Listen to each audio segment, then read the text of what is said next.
अभय दुबे, अगर आपसे संभला नहीं तो फिर आप ज्ञान किस मुंह से देते हैं दूसरों को? क्योंकि छत्तीसगढ़ में भी स्थिति आपने देख ली है, वहां पे भी आपकी सरकार है। बिल्कुल रोहित सरदाना जी, मैं बहुत सकारात्मक बात करना चाहता हूं। देखिए, आज समूचे विश्व को अगर देखें तो हम यूएस को देखें तो हमसे लगभग 3 गुना कम केस आए हैं, 78,000, ब्राजील 75,000, टर्की 62,000, और आप चौंक जाएंगे सुनकर चाइना में कल सिर्फ 12 केसेस आए हैं। हमको गंभीरता से विचार करना चाहिए। 2 लाख केस का अर्थ क्या है? पूरा सिस्टम कोलैप्स हो जाएगा, इतने संसाधन हिंदुस्तान के पास नहीं है। मैं टीके की बहुत बात हो रही, छोटा सा प्रकाश डालना चाहता हूं टीके पे। पार्लियामेंट्री स्टैंडिंग कमेटी की रिपोर्ट 8 मार्च को आई है साइंस की। उसने ये बताया है कि कोविशील्ड ने जो उसको कहा है आकर स्टैंडिंग कमेटी को कि उसकी जो वैक्सीन बनाने की क्षमता है वो 70 मिलियन पर मंथ की है और कोवैक्सीन की सिर्फ 10 मिलियन पर मंथ की है। इसका अर्थ यह है कि 8 करोड़ टीके हर माह बनाने की क्षमता है। आज हम 11 करोड़ 44 लाख 93 हजार टीके लगा चुके हैं और पर मंथ हमने 16 जनवरी से अब तक प्रतिदिन सिर्फ 12 लाख 77 हजार टीके लगाए। रोहित सरदाना जी, आज बड़ा संकट देश के सामने ये खड़ा है कि जो 11.5-12 करोड़ टीके हैं, इनको अगले महीने दूसरा डोज कैसे दोगे? ये सरकार ने दूरदर्शी व्यवहार किया ही नहीं हिंदुस्तान के साथ। इस हिंदुस्तान के पास एक अवसर था जब स्पुतनिक ने अप्लाई किया था। आप कल्पना कीजिए, रशिया ने 11 अगस्त को उसको अप्रूवल दे दिया। उसने कहा कि इम्यूनोजेनिसिटी डेटा, सुनिए ना, आपने कहा मैं कोई राजनीतिक बात नहीं करूंगा, लेकिन मैं एक सवाल पूछना चाहता हूं। सर, आपके पास दुनिया जहान का ज्ञान है, अपनी सरकार को छत्तीसगढ़ में इतना नहीं बता सकते कि कूड़ा ढोने वाली गाड़ी में लाश तो मत उठाओ, इलाज नहीं दे सकते तो? मरने के बाद तो इतना सम्मान कर लो आदमी का, जीते जी नहीं करते तो? मैं चाहता हूं कि आप पूरा अवसर मेरी बात का दें। 1,18,000 एक्टिव केसेस हैं छत्तीसगढ़ जैसे छोटे राज्य में। आप जानते हैं क्या हुआ इस हिंदुस्तान के साथ? देश के प्रधानमंत्री जी, मैं आपसे पूछना चाहता हूं, बताइए, 21 अक्टूबर को जब हमारे सर्वाधिक टेस्ट हो रहे थे, 14,69,000 हिंदुस्तान में टेस्ट हो रहे थे क्योंकि 52,000 केसेस थे। हम उसको धीरे धीरे रिड्यूस करके हिंदुस्तान में सबसे कम 8 फरवरी को 8,715 केस पर ले आए प्रधानमंत्री जी। आज जब 2 लाख केस है तो उस दिन से भी कम टेस्टिंग, 13 लाख के लगभग हम टेस्टिंग करा रहे हैं। ये आपको इस पर एक बार गंभीरता से विचार करना चाहिए था। प्रताप जी, आपके पास आते हुए राजस्थान के भी हालात देखिए, इसके बाद मैं आपके पास भी फौरन आऊंगी। राघव चड्ढा जी, प्रताप सिंह जी, मंत्री जी, मेरा सवाल आपसे ये है कि लगातार केसेस बढ़ रहे थे और ये सब कुछ तो हमारी आंखों के सामने हुआ ना सर। बातचीत करते करते करते रोज केसेस ऐसे बढ़ते चले गए, लेकिन उस तरह की तैयारी नहीं। और आज ये हालत है कि व्यवस्था पूरी तरह से चरमराई हुई दिखाई दे रही है। अस्पतालों की टेस्टिंग को, इन सब पर आपका क्या कहना है? देखिए, एक बात आप मानकर चलिए, ये बहुत बड़ी चुनौती खड़ी हो गई है। हालात बहुत चुनौतीपूर्ण है, ये तय बात है, ये कोई पॉलिटिकल इशू नहीं है।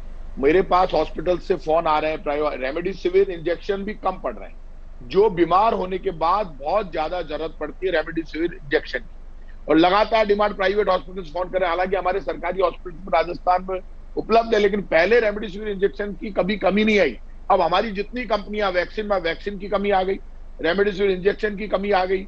ऐसे में कहीं ना कहीं सेंट्रलाइज होके एक दूसरे की कमजोरी को समझकर कहीं पर जिस चीज की कमी है वो एक दूसरे को देनी पड़ेगी। यदि किसी स्टेट में रेमडेसिविर इंजेक्शन ज्यादा है तो वहां वो डाइवर्ट करें, कहीं पर ऑक्सीजन ज्यादा तो ऑक्सीजन डाइवर्ट करें, क्योंकि ये बहुत बड़ा चैलेंज हो गया। और सबसे बड़ी बात है, पैनिक बहुत जबरदस्त हो गया, लोगों में बहुत ज्यादा डर है।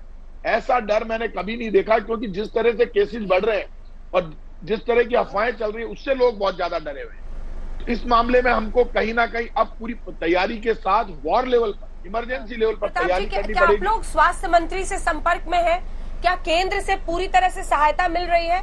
जी प्रताप जी, क्या केंद्र से आप संपर्क में हैं और क्या ये कोऑर्डिनेट हो रहा है? जो आपने कहा कि एक सिनर्जी के साथ रेमडेसिविर की कमी है तो कहां पर क्या पहुंचना चाहिए, ये सब क्या कोई नोडल तरीके से सबको कोऑर्डिनेट कर रहा है? देखिए, हमारे स्वास्थ्य मंत्री डॉक्टर रघु शर्मा लगातार केंद्र के संपर्क में है। खुद मुख्यमंत्री जी, प्रधानमंत्री जी से बात करते रहते हैं, लेकिन इसमें कोई दोहराई नहीं। केंद्र सरकार के ऊपर हो सकता है प्रेशर ज्यादा हो, लेकिन जब उन्होंने वैक्सीन निर्यात की और उसके बाद आज तक पर ही बहस हुई, उसके बाद वो निर्यात रुका दूसरे ही दिन, पहले वो रुका हुआ नहीं था।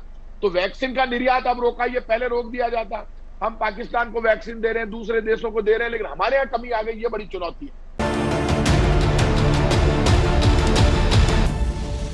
पहली लहर के दौरान एक कोरोना संक्रमित मरीज अपने संपर्क में आने वाले 30 से 40% लोगों को संक्रमित कर रहा था, लेकिन कोरोना की दूसरी लहर बहुत भयानक है। इस बार एक संक्रमित मरीज अपने संपर्क में आने वाले 80 से 90% लोगों को संक्रमित कर दे रहा है। इसी बात को आईआईटी कानपुर के रिसर्चर्स की एक स्टडी के जरिए समझते हैं। इसमें कई महत्वपूर्ण बातें सामने आई हैं। इसके अनुसार भारत की R0 वैल्यू यानी दूसरों को संक्रमित करने की दर बढ़ रही है। साधारण भाषा में इसका मतलब यह है कि एक व्यक्ति पहले के मुकाबले ज्यादा लोगों को संक्रमित कर रहा है। अक्टूबर 2020 से फरवरी 2021 की शुरुआत तक भारत का R0 नंबर 1 से नीचे था, यानी एक संक्रमित व्यक्ति हद से हद एक ही व्यक्ति को संक्रमित कर रहा था। लेकिन फरवरी 2021 के आखिर में R0 नंबर 1 से ऊपर रहने लगा, यानी एक संक्रमित व्यक्ति एक से अधिक लोगों को संक्रमित करने लगा और 27 मार्च 2021 को R0 नंबर 1.26 हो गया, जो मई 2020 की वैल्यू के बराबर था। और अब पूरे भारत की संक्रमण दर करीब 1.5 है। यहां यह भी देखना होगा कि अलग अलग राज्यों में किसी कोरोना संक्रमित मरीज की दूसरों को संक्रमित करने की दर कैसी है। इस मामले में बिहार नंबर 1 है।